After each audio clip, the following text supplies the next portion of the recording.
Alright everyone, it's time for Vermont Issues episode 61. Vermont's hemp crops are actually booming right now. Now this is a great thing for the state. We've had problems lately with small farmers going under. Remember Nordic Farms there, the dairy, they're like, well, we've got, 2 million plus in debt. We can't make ends meet. State intervention and price fixing really can cause this problem.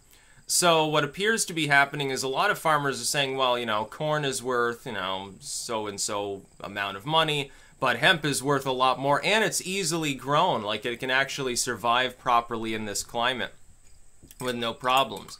Now, the government still wants to class hemp as, oh, it's the devil's weed. Yeah, good luck sitting there and smoking enough hemp to actually get you high. I guess you can extract substances from it, but really the specific chemical in hemp that people are growing it for, which I believe is cannabinol, is different from the THC that people are predominantly getting high off of. I think there's also, if I remember correctly, Charlotte's Web, which is a strain of pod, was actually bred to be low THC as well, but I'm not 100% sure on that. I do remember them announcing that they had that new strain that was it was almost at sub-narcotic levels, and so the government's like, yeah, okay, we're going to take a hands-off approach to this for medical reasons. It's like, just get them high. If they got cancer, AIDS, whatever, they're suffering severe symptoms, they can't keep any food down because they're in chemotherapy, I would just let them get high. It's like a lot of these people are going to be dead anyway. Some of them will end up crippled up. Who cares if they get high? Little old woman, she's 80 years old. But hemp's a totally different story. We're talking paper production, fuel production, superfood. You've got hemp seed, fiber for making clothes. It's not particularly bad to grow as a crop.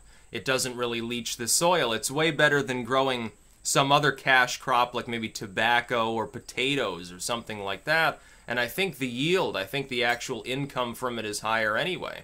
So if some farmer can plant 10 acres of hemp with relatively little actual work and make a greater profit than growing corn or something like that, yeah, why not? Why not let some small family farm do that? What we should do, here's a modest proposal. Only allow family farms to grow hemp. Don't allow any of the pharma companies in their fields or the big-time producers. Don't even let them touch the issue. Only have it at the family farm level so that you would incentivize smaller farming. That's actually, it's better for the environment, presumably. Maybe less chemicals used. There's more actual care going into it. And you're benefiting people who, some of these people, it's like 3-4 generations they're farming. They're literally having to sell off the farm just to settle up their debt. Like Nordic Farms, I feel sorry for that dude. He's basically screwed.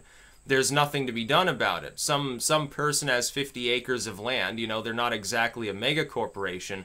They're like, well, I can keep raising my crops, or I can just let it all go fallow, sell off a bunch of this land and have like my little farmhouse and pretend to still be a farmer with my like 1/2 acre of corn or something like that. And it's sad that that's happening because Vermont thrives on tourism anyway. Some tourist isn't going to care whether the field is full of corn or whether it's full of hemp. In fact, the hemp's just going to attract more tourists because a lot of people still think, oh, yeah, they're growing pot in the Green Mountains. And of course they come, and it's not exactly pot, but they can buy their like hippie hemp jewelry or something like that, and it's all good. It's good for the state's income. State and federal alike, turning a blind eye to the continued enforcement of the crazier aspects of the drug war.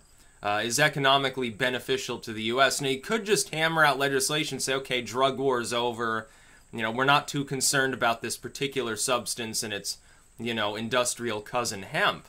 They haven't done that so far. I don't know why. It should be a no-brainer. You're talking about so many tens of billions of dollars, potentially, in relatively small areas being raised, even just by family farms. Something that can replace, like paper used to predominantly be made with hemp, and it was higher quality. It lasts longer. If you've got old books from older eras, even from within the U.S.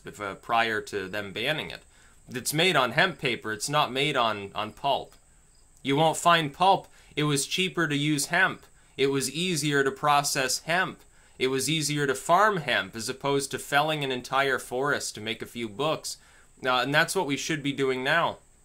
The idea of using pulp is dumb. It just doesn't make any economic sense. We've been holding ourselves back. If you've ever tried hemp seed, it is fairly tasty. It is protein-packed. I'm not sure how efficient it is, given the amount of hemp seed created. You can make hemp seed oil. As far as medicine, it's virtually inarguable at this point that cannabis and cannabis products and hemp products can prevent seizures, certainly have an effect on glaucoma. That's been known for a long time. And help with certainly making sure someone can continue to eat. If they're like withdrawing from opiates or they've got chemo going on, yeah, they might have trouble actually keeping any food down. Yeah, we should grow hemp. We should. It just makes total sense. In this day and age, we need to stop being moralistic about the issue. I'd say about all issues, but on this one in particular. It's just nonsense to keep it illegal and to keep it from being farmed. That's about all. Peace out.